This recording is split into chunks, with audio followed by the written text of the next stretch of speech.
Hey, it's Mindy with Astrology by Love. Here today for Pisces Sun and Pisces Rising's horoscope for the Capricorn moon cycle. This is starting with the new moon in Capricorn on January 18th and going until the Aquarius new moon eclipse. I appreciate you hanging out with me today. Please like and subscribe. Share this video with those you know who may be interested in living their lives more in line and in sync with the rhythms of the universe. Check out the links below and let's go ahead and get started. So Pisces, this new moon is taking place in your 11th house. This is the house of your chosen friends. These are the people you make an effort to network with. A lot of times these are people you know through work or it's career-related friendships. There is a lot going on with this new moon. It's a beautiful new moon. There's a lot of great energies there. There's going to be some sort of shift or new beginning in your friend group. Be careful because Mercury and Mars are together in Capricorn right now in that 11th house. So it's going to be easy to say too much, just speak your mind. Mercury and Mars together can also be aggressive words. So if your friends are bickering or you're having beef with your friends, Mercury and Mars together is not going to help this.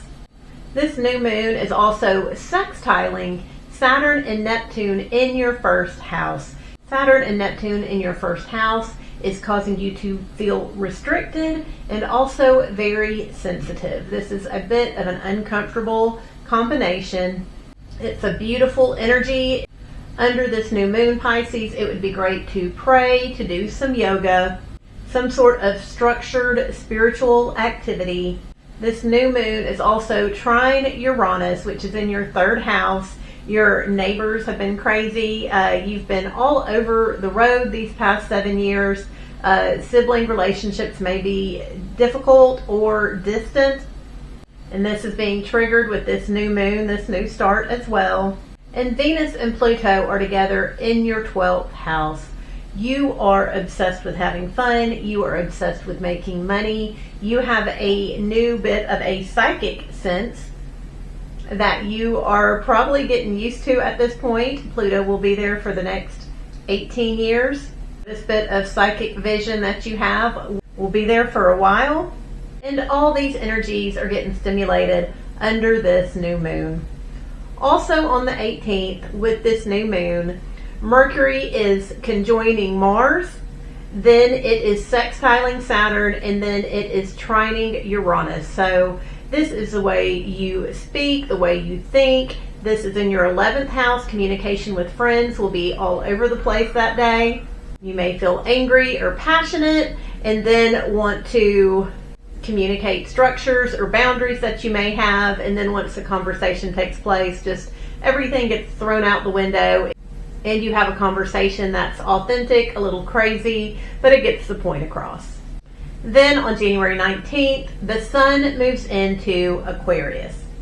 Then on January 19th, the sun sextiles Neptune, which is in that first house. Something about the spotlight on your friendship group is causing you to feel sensitive, like your skin's just not thick enough. You are feeling all the energies around you.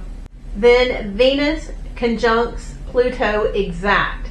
And so this obsession with looking good, having fun, young women, making money spikes.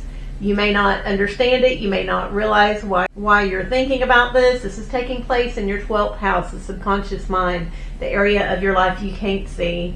But money and fun is probably going to be on your mind and you may not know where it comes from. After the sun sextiles Neptune, it moves into Aquarius. So this is your 12th house. It's a lot easier to remember your dreams, have realizations of subconscious underworkings when the sun goes through your 12th house. This is part of your yearly routine, and this is just what happens whenever the sun enters Aquarius, Pisces. Then we've been feeling the energy build up on the 20th. Saturn sextiles Uranus. So Saturn's the planet of structure, restrictions. It likes the patriarchy. It likes tradition. And it is kind of forcing this relationship with Uranus that doesn't care anything about rules. Uranus just wants freedom. just wants to have change for the sake of change, different for the sake of being different. So when these two energies sextile, have this forced positive relation, we'll probably see some kind of chaos, held back or restricted. So Pisces, in your chart, Uranus is in that third house. This chaos may be in the neighborhood, it may be with siblings or cousins, but it's causing you to kind of straighten up your appearance, to feel a little bit more structured. You may want to wear a suit or something super professional or responsible looking that day. We will definitely see this transit play out on the world stage on the 20th. That's how it's expressing in your life. Also on the 20th, we have a lot of energies going on that day. Mars is trining Uranus. Mars is also sextiling Saturn, and Mercury is sextiling Neptune before it moves into Aquarius. So Mars trine Uranus. Mars is in your 11th house with your friends. There's been that bickering, that competition. Maybe people have been a little testy in the friend group. And that may be causing some of the chaos with the siblings or with the neighborhood. Maybe the HOA has been all over the place. Then right after Mars trines Uranus, it sextiles Saturn. So this is the energy of wanting things to be just right, of wanting things to be perfect, which is not what's going on when Mars is trining Uranus. So there's a level of chaos and anger that day, as a level of wanting things to be just right, just perfect, done just a certain way. Then Mercury sextiles Neptune. Mercury is in that 11th house, communication with the friends, thinking about the friends. When it sextiles Neptune, this could be a conversation with a friend that causes you to feel a little bit sensitive. And then right after that conversation occurs, Mercury goes into Aquarius, which is your 12th house, the subconscious. And this gives a little bit more of a psychic sense for you. This is your spidey senses being heightened. This conversation you just had with your friend, you're going to know the real deal. You're going to be able to sense it almost immediately afterwards when Mercury moves into Aquarius. Then on January 21st, we have a Mercury cazimi. So this Mercury cazimi takes place from 3 a.m. on the East Coast to 9 p.m. on the East Coast, and from midnight to 6 p.m. on the West Coast. So during this time, this is when Mercury lines up in the heart of the sun. This is when the divine sprinkles about brilliant ideas, aha moments, revelations. We realize solutions to problems. We come up with innovative things. This is a beautiful time to journal, to pray. And with this happening in the sign of Aquarius, this is a great time to talk through things with your friends, with those in society, and come up with some solutions and come up with some ideas. It's good to take some time off during this time just to meditate, be quiet, and listen to your mind at work. Then on January 22nd, Mercury conjuncts Pluto. So this is taking place in your 12th house of the subconscious.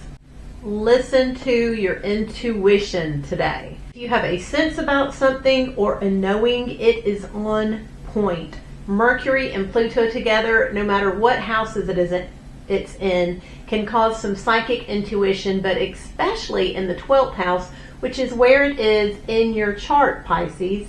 Insight and wisdom is yours for the taking today on the 22nd. Then on the 23rd, Mars sextiles Neptune, the Sun conjuncts Pluto, and then Mars moves into Aquarius. Mars in that 11th house of friendships, that bickering, that competition, is sextiling Neptune in your first house. This competitive nature that's been going on in the friend group, once again, is making you just feel a little sensitive. Like your skin is just not thick enough and you are feeling all the energies around you. The Sun conjoining Pluto is providing some more aha moments, some more realizations of what's going on in your world, what's going on deep in your psyche. And then take note, Pisces, on the 23rd, Mars moves into Aquarius. This is your 12th house. So this is, once again, that house of the subconscious mind. When Mars is in there, you tend to be a little paranoid. You tend to think people are out to get you when they're not. When Mars is in your 12th house, it is easy to get caught. It's harder to get away with things. So for the next 2 months, dot your I's, cross your T's. Don't go over the speed limit. Don't cheat on your taxes. Walk the straight and narrow. You may have a nightmare on the 23rd when Mars moves into Aquarius. A lot of times violent dreams are part of this transit.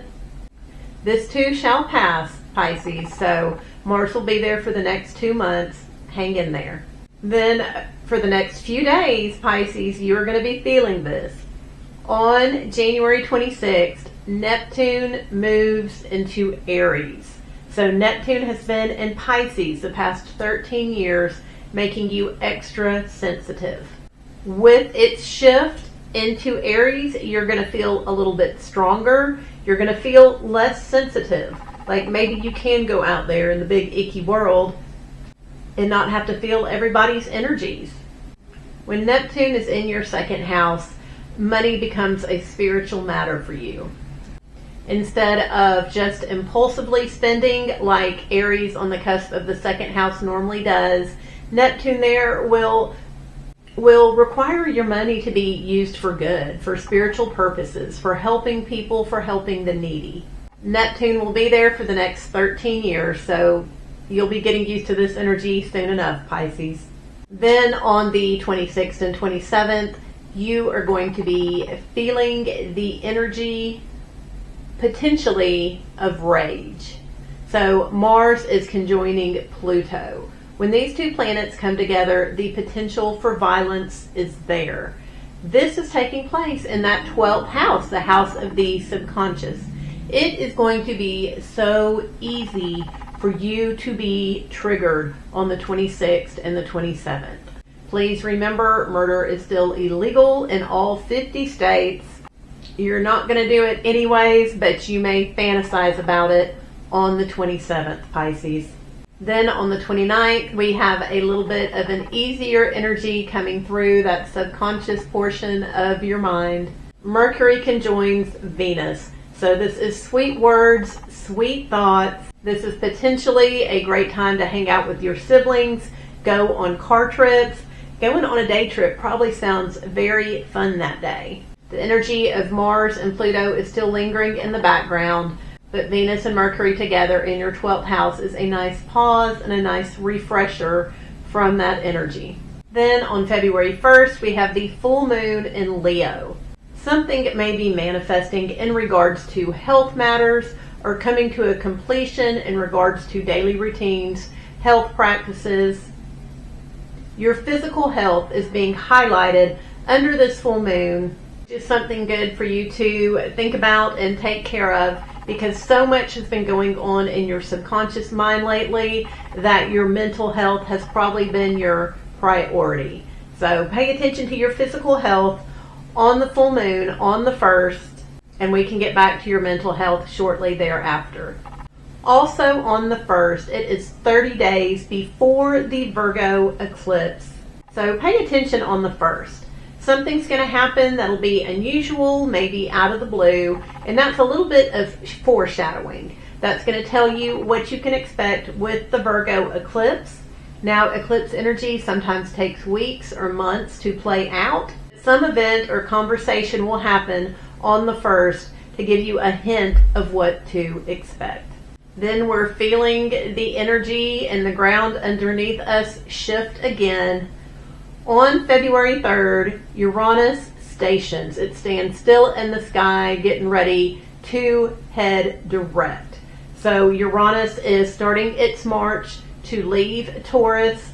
By May, Uranus will be out of Taurus and we will not see it again in this lifetime. Uranus is in your 3rd house. This is that community. This is the neighborhood, siblings. This is basic learning. There may be some sort of anxiety around neighborhood matters or sibling relations. Maybe any struggles or stresses just seem to go away and disappear for the day. But if there's some chaos, drama, anxiety, just be aware Uranus is stationing on February 3rd. Then on February 5th, Mercury squares Uranus. So Mercury's in that 12th house, the subconscious mind. You are probably going to feel like something is just wrong. You're going to have a sense that something is amiss, not working out. Some tragedy is about to happen. This could provide a level of anxiety for you that day where you just cut off relationships temporarily, maybe permanently, with siblings and people in the community. This could also just be a temporary disruptive flow in events that are going on in the neighborhood and with siblings. This is a fast-moving energy, but that is on February 5th. Then on February 6th, Mercury moves into Pisces, your sign. So with Mercury in Pisces, it's going to be easy for people to talk about you, to think about you. You're going to be thinking about the way you look. You're going to be thinking about your reputation, talking about how it is you want to be seen in the world. Mercury is going to be there for the next few weeks, so enjoy this energy, Pisces. Then on February 8th, Venus squares Uranus. So Venus is in that 12th house, the house of the subconscious. So you've been thinking some sweet thoughts, you've been thinking about money, friends, having fun, and something about these sweet thoughts is causing a disruption of the flow of events in the neighborhood with siblings. This is a similar energy to what you just experienced with Mercury there. This too is a fast-moving energy, but if you are wanting to pull back, not have fun with the neighbors, not have fun with the siblings, if you're wanting to pull back, not talk to the siblings, not be around in the neighborhood, on February 8th, it's probably due to Venus squaring Uranus. Then on February 10th, Venus moves into Pisces. So this is in your first house. Pisces, get some pictures made. Whenever Venus is in your first house, it's just easier to look good. Every angle works out. Every outfit just has something special about it. You'll hear people say, hey, you look good. This is a fun transit. Definitely go out with your friends, go out on a date, and enjoy looking good and having fun, Pisces. So Venus will be there for the next few weeks. Then we have another big shift coming. Pisces, you're really going to like this one. The planet Saturn has been in the sign of Pisces for most of the past 2.5 years. It's been testing your physical body. It's been causing struggles with the way you present yourself in society. You have felt like people have been picking on you, testing you, and Saturn is moving on. Saturn is moving into your second house, into Aries, on February 13th. Saturn will be in Aries for the next 2.5 years. This is a time to be disciplined around your finances. So definitely balance your checkbook. Be a little bit more practical and responsible with your spending. Saturn's going to make sure that you are for the next 2.5 years. That may not sound fun, but you would rather have Saturn in your second house than your first, Pisces. Then on the 14th, we don't have any specific planetary connections or activity, but I did want to mention that the moon that day is spending the entire day trining Uranus. So this is going to make the day flow a little freely. So if you have some plans that you just have your heart set on Valentine's Day on the 14th, hold those plans loosely. So they are going to get rearranged. They are not going to work out the way you want. They may work out better, but they're going to be different for sure. All sorts of things are going to be changed about here and there on Valentine's Day, and I just wanted to give you that heads up, Pisces. Then on February 16th, we have two conflicting energies. So we have the Sun squaring Uranus, and we have Mercury trine Jupiter. So when the Sun squares Uranus, this is men, this is bosses, this is our leaders being unpredictable, saying one thing and doing another. This can also cause a level of anxiety. The Sun is in that 12th house, that subconscious house, Pisces. So anxiety is probably how this is going to play out. You may pull back from the community. You may be cutting things off with the neighbors or siblings. Pull back if you can. This is a short-term energy. It is stressful, but it is short-term. Also on the 16th, though, Mercury in that first house, people are talking about you, they're thinking about you. Mercury trines Jupiter. Jupiter's in your 5th house, those sweet kiddos, your creative projects. So Pisces, you are going to be thinking positively, glass half full, for sure, about those kiddos, about going out and having fun with them, about creating and doing art with them. You may be experiencing a level of anxiety, but you will definitely enjoy your kids and your passion projects that day. That's on February 16th. Then on February 17th, we have the eclipse in Aquarius. So January 18th was 30 days before this eclipse. I think I forgot to mention to pay attention on that day of what crops up, what happens as a foreshadow for this eclipse. Go back in your journal, what happened on the 18th that was kind of out of the ordinary or unusual. That'll give you an idea of what is to play out over the next few weeks or months with this eclipse. And once again, Pisces, there's conflicting energies going on. So you've got the Sun, Pluto, and Mars in that 12th house of the subconscious. You probably have a boiling type of rage just underneath the surface. You're not quite sure why, but you're irritated. However, Mercury and Venus are in your 1st house, so you're speaking sweetly. You're being seen as kind and beautiful. And this Mercury-Venus energy is trine Jupiter in that 5th house. So you're enjoying your kids, you're enjoying your passion projects, even though there may be a little bit of rage just bubbling underneath. Eclipse energy can take weeks to months to play out, so kind of keep your eye on that. But this eclipse is taking place in your 12th house, the subconscious. There's going to be some sort of mental shift, subconscious shift that takes place. It may be hard to see, but it will eventually come out and you'll be able to see the results, Pisces. Remember, lean into those sweet words and that sweet fun time with those kids in your passion projects. We are at the end of the horoscope, so I appreciate you hanging out with me, Pisces. Please like and subscribe. Share this video with friends, family, anyone you know who may want to be prepared and live their life in sync with the universe. And I will see you again soon.